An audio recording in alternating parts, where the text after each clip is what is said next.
Баршаларыңызға қайырлы күн. Бүгін өте дәмді, оңай әрі тез дайындалатын пирогтың рецептісімен бөлісетін боламын. Міндетті түрде видеоны соңына дейін қарап, каналға тіркелуді ұмытпаңыздар. Алдымен ыдысымызға бөлме температурасындағы 3 жұмыртқамызды саламыз. Оның үстіне қантты салып, жақсылап миксерлейміз.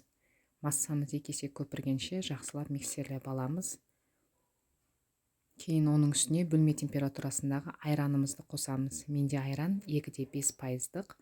Толық рецепті видеоның соңында жазып кететін боламын. Одан кейін сұйық майымызды қосамыз. Тағы да жақсылап араластырамыз. Кейін електен өткізілген ұнымызды саламыз. Ванильді қант қосамыз. Немесе ванилинда бола береді. Одан кейін қамыр қопсытқыш салып, жақсылап араластырамыз.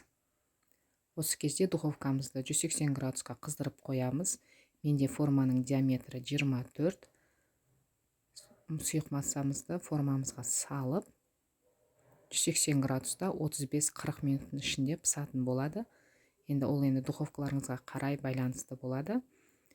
Және де үстіне осындай кез келген жемісті салсаңыздар болады. Менде осындай қатырылған құлпынай болды, соны салып шықтым. 180 градуста 35-40 минутта дайын болады. Менде пирог дайын болды. Мен пирог пысқан соң оның бетіне сахарный пудра сеуіп қойдым.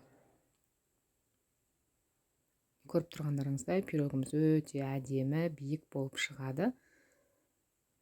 Әрі жұмсақ болады.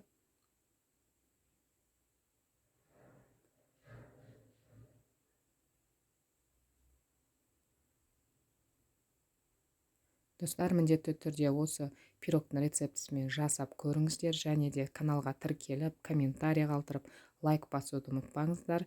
Ендігі кезекте көптеген рецепттермен бөлісетін боламын. Міндетті түрде каналға тіркеліп қойыңыздар.